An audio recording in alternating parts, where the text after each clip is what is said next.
Good morning mga bossing. Ito na ulit si Boss Dada ninyo at tayo po ay merong speaking engagement town hall with mga residente po ng Barangay Patya, Bocaue, Bulacan. Ayan, straight from Malaysia.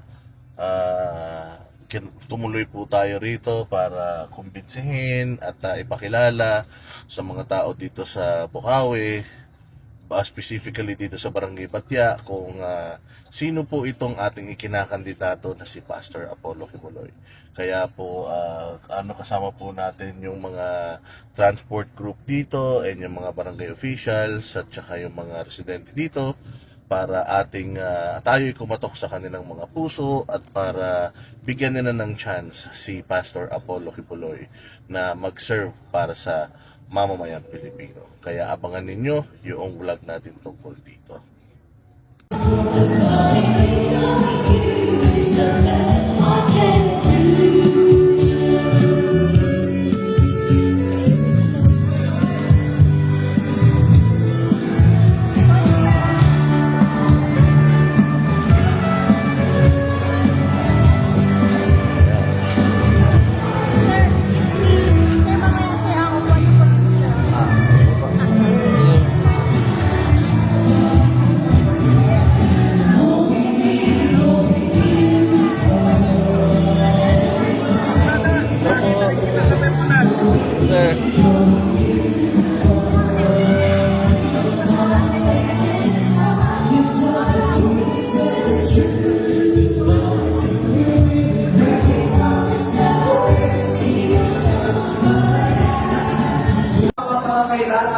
At ano po ang hangarin natin para sa bansang Pilipinas.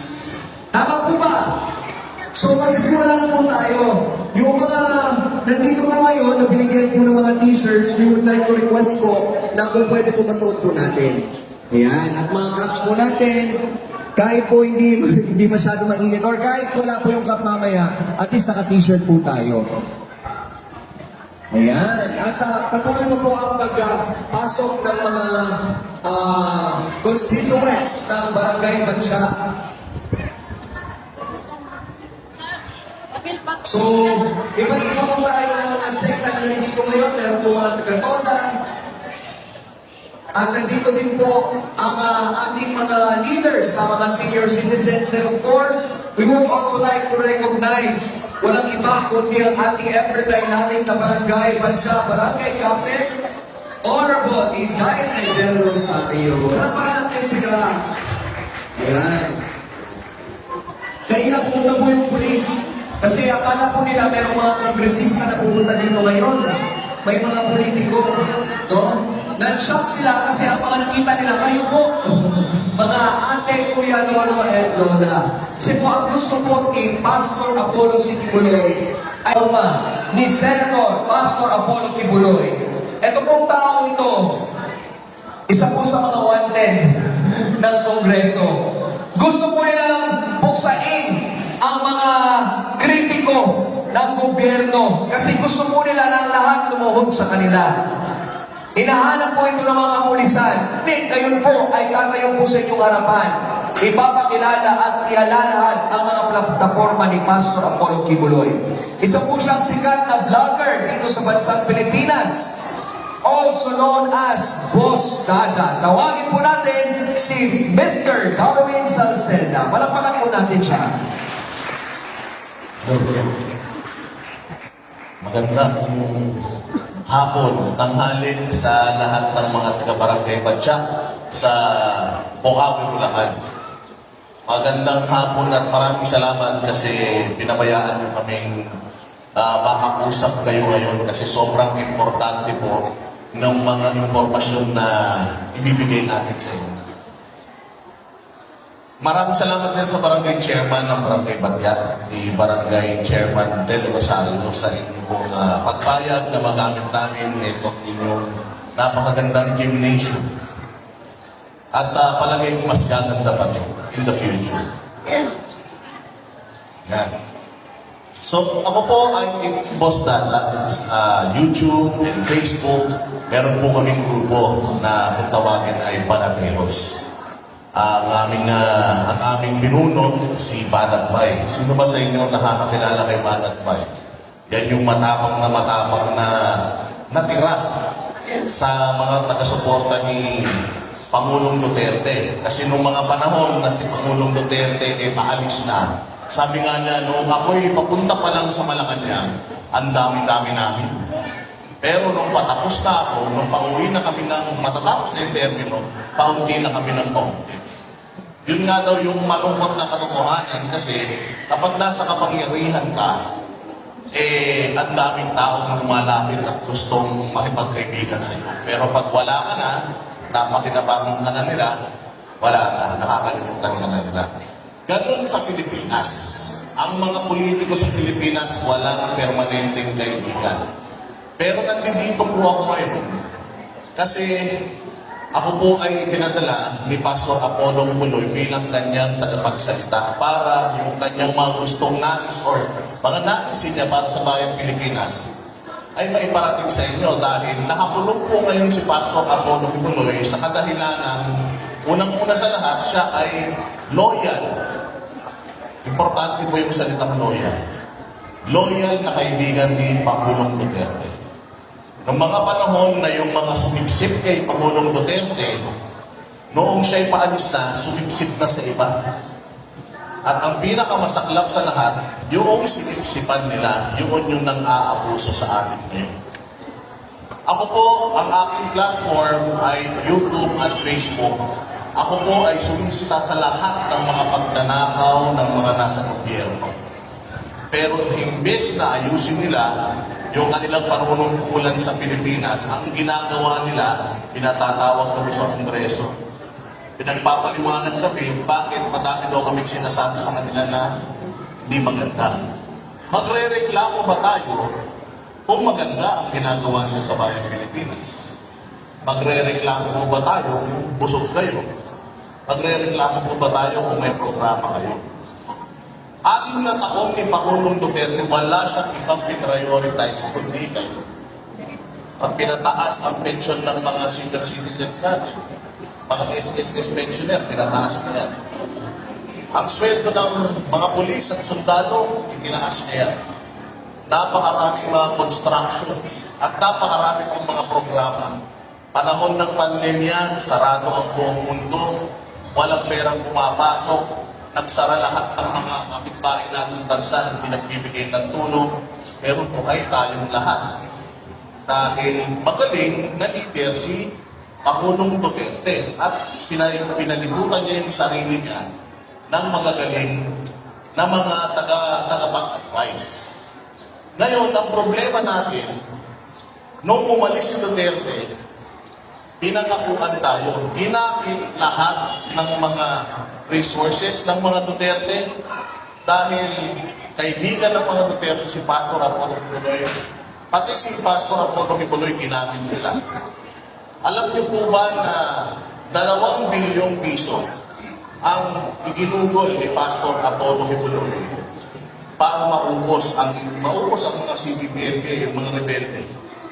Ang gulo-gulo dito sa Bulacan noon, kung matatandaan natin, ang tawag nila sa mga rebelde dito, pogi. Di ba? Napakagulo. Pero nung umupo si Pangulong Duterte at sa tulong ng SMNI, Pastor Kibuloy, at ng NTF-ELCA, napakaraming mga rebelde o komunista mula sa kabundukan na bumaba at pumalik na sa gobyerno. Kaya nagkaroon ng kapanatagan kapayapaan sa Pilipinas. Bukod doon, naubos pati yung mga droga, pati kriminalidad, nabawasan lahat dyan yung panahon ni Pangulong Duterte. At kasama niya, dyan, naglihim na tumutulong sa kanya, si Pastor Apollo. Ganon sila kadikit, ganon sila kalapit.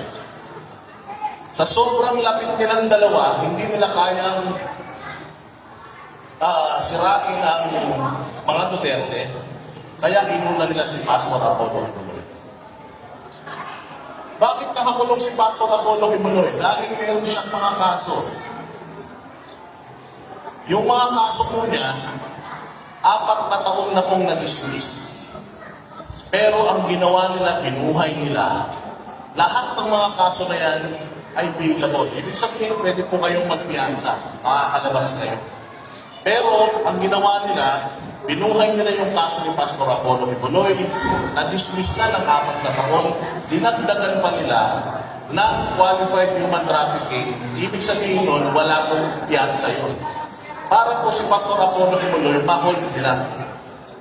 Kaya po, si Pastor Apollo Kibuloy noon ay hindi nagpakita sa kanila. Dahil nga, sa kanyang pakiramdam, siya po ay pinupolitika. Mantakin ninyo, sarado na, close na, o dismiss na yung kaso. Binuhay ulit nila. Dinagdagan pa nila. At yung dinagdag nila, yung mga ari-arian niya, finish. Finish yung ari-arian niya. Bakit? Magnanakaw ba si Pastor Kibuloy? Taga-gobyerno ba siya? Meron ba siyang pera yun na kinuha niya para yung kanyang resources i-freeze nila? Yan po ay pang-aabuso. At si Pastor Apollo Kibuloy po, ang mukha ng inaabuso sa Pilipinas. Bago po si Pastor Apollo Kibuloy magkaroon ng interest na tumakbo sa politika, ano-ano na ba yung meron si Pastor Apollo Kibuloy? Si Pastor Apollo Kibuloy po ay merong Kingdom of Jesus Christ. Meron po siyang Glory Mountain. Kung meron po kayong access sa YouTube, maganda yung sinasabi ko, mapuntahan nyo yung mga properties niya para makita nyo kung gano'n maganda. Meron siyang Prayer Mountain. Meron siyang Kingdom. Alam niyo po ba yung Kingdom? Mas malaki pa kaysa dyan sa Philippine Arena. Yung Philippine Arena, if I'm not mistaken, mga 50,000 lang yung pwedeng makaupo dyan o makapasok.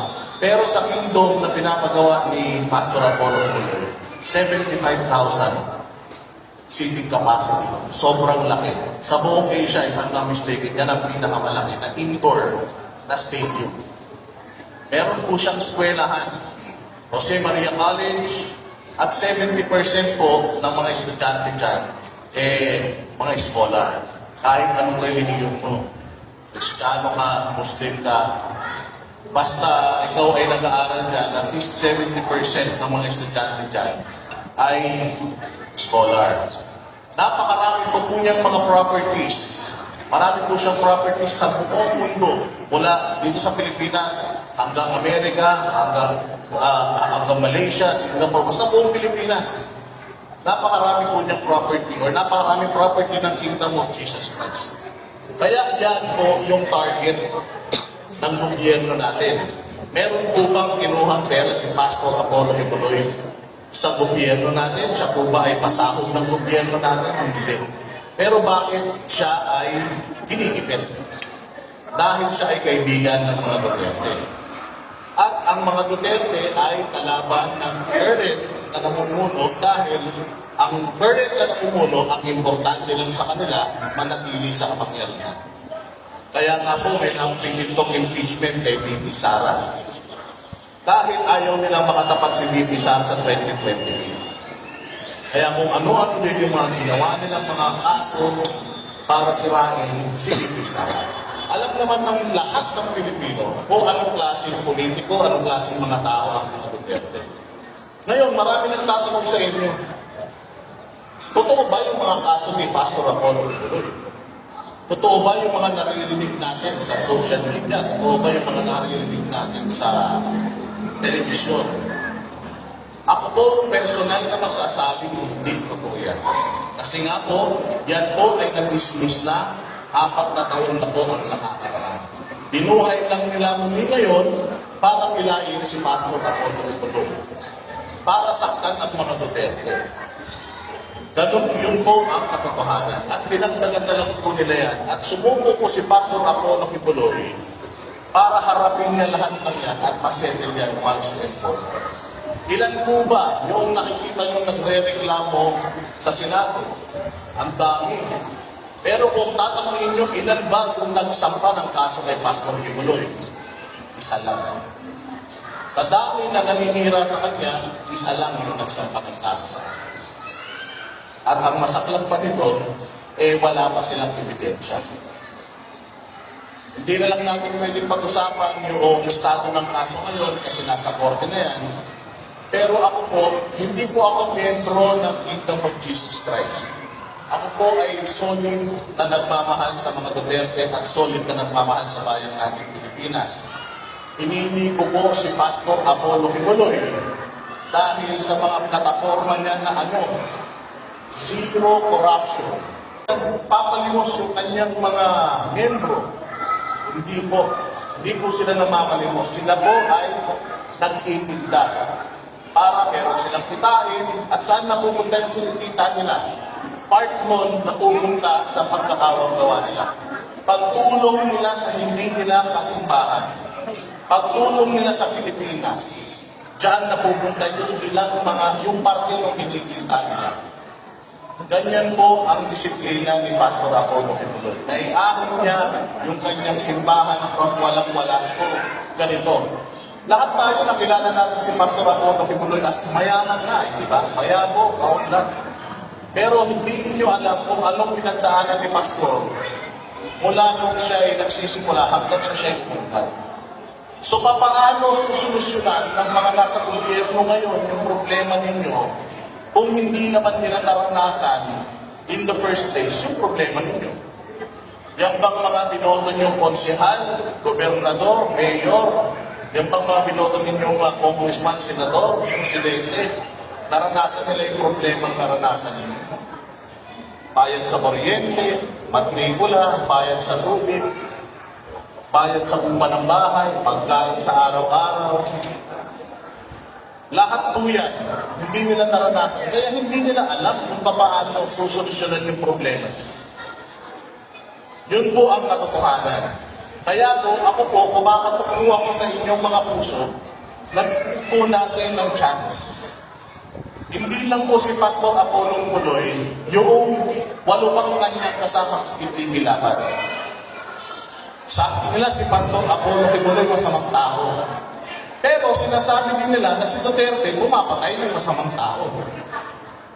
Totoong masamang tao si Pastor Apollo Kibuloy, bakit buhay pa siya ngayon? Very close sila ni Pangulong Duterte. Yan ang lagi natin tatandaan. Hindi iti-tolerate ni Pangulong Duterte kung meron pang kalokok yung sa kanyang mga kaibigan.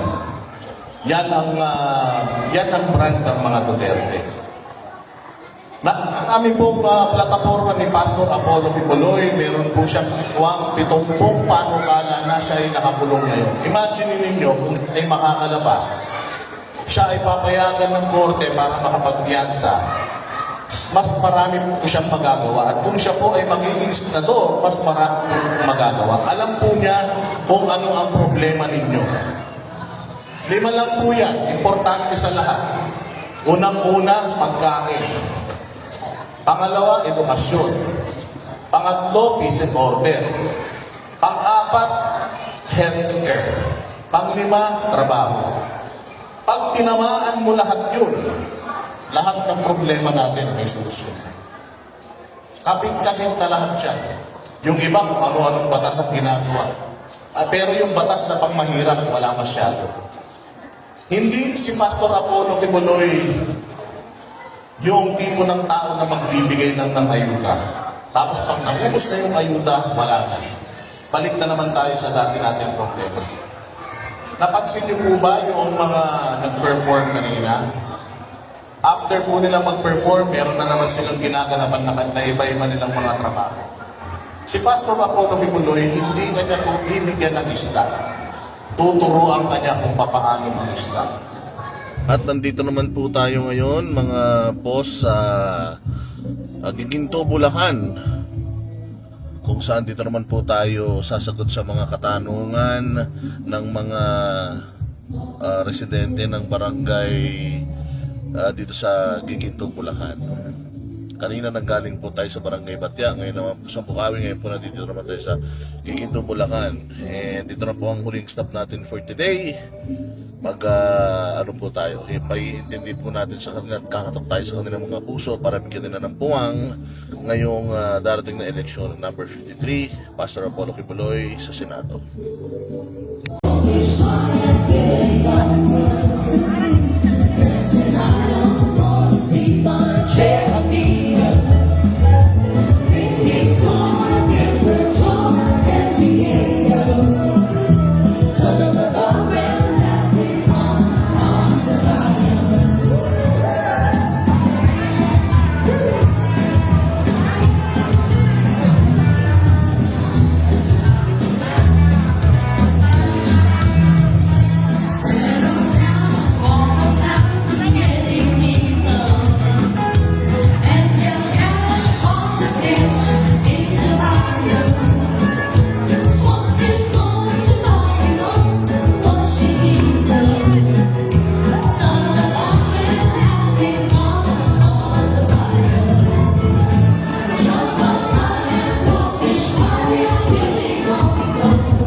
Tuktukan, mga taga Giginto, Bulacan.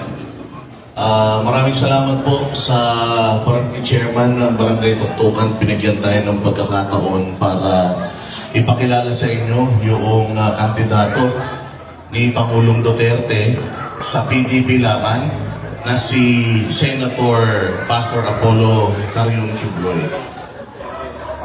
Okay lang po ba kayo? Meron po kaming programa gabi-gabi sa SMNI tuwing alas 8 hanggang alas 9 ng gabi ang Banateros. Alino po kami, nandiyan po si Banatbay, si Coach Wally, si Master Pidea, Jay Marat, at si Boss Dada. Ako po ay nandito ngayon dahil pinadala po ako ni Pastor Apollo para sumagot po sa mga katanungan ninyo at saka makuha po ano po yung mga pangalahing pangangailangan po. Umikot po ako sa hip-hop, di ba po? Pero nanggaling po ako sa Amerika at kinausap natin yung mga Filipino communities doon para malaman natin kung ano yung kanilang hinaing. Galing po tayo sa Hong Kong, kinausap po natin yung mga OFW natin na napakarami-rami. At ganun din po, kinuha rin po natin yung kanilang mga hinaing at yung mga pangangailangan nila. Galing po tayo sa Japan, kinausap din natin yung mga OFWs doon, and nung isang araw, kakagaling lang po natin sa Malaysia, nag-conduct din po tayo ng ganito tao. Sa Davao City, dahil po sa political persecution, si Boss Dada po ang isa po sa nag-alay ng kanyang Ay kwento ka lang, dati po akong kritiko. Nagalit ako kay Pastor Kibuloy kasi nga ang alam kong istorya, yung mga naririnig ko rin sa media, kasarap lang sa buhay yan. Nagpapakahirap yung mga miyembro niyan. Siya may jet na sarili, siya may ganito. Ganon din ako nun, matindi kung banatan ng Banateros yan. Ako si Banatbay, si Coach Oli. Binabanatan namin araw-araw, walang patid. Alam niyo ba ginawa ni Pastor Kibuloy? Lumapit siya sa amin para makausap kami at maipakilala sa kanya kung sino ba talaga siya. Bilang isang magaling na leader, napaka-importante na kapag may reklamo ka sa akin, kakausapin kita. Kasi ngayon, pag may reklamo ka sa akin, ang ginagawa ko, pinakukulong na kita eh. Kakasuhan kita, ganun. Si Pastor Kibuloy hindi ganyan. Si Pastor Kibuloy nakipag-usap sa amin at lahat ng mga tanong namin, sinagot niya, nakikawakan niya. Ngayon, isa na kami sa nagpapakilala sa kanya. Walang ibang mas may reputasyon na magpakilala sa kanya kundi kami. Dahil dati kaming kritiko na nagbago ang isip dahil nakilala namin siya. Kaya sana bigyan niyo rin yung pagkakataon na makilala niyo pa siya. I am sure, ang hihinayang kayo kung hindi natin siya mapapakinabangan. Sobrang galing na tao. Yes. Kaya nga po sinabi po ni former President Rodrigo Duterte is malaking tulong po talaga si Senator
Kami ang boses ng masa, hindi natatakot. Katotohanan lang, di kami nalulunod.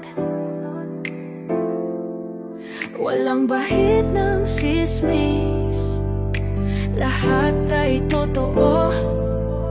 Kahit sino ka pa, Pag mali ka, babanatan ka.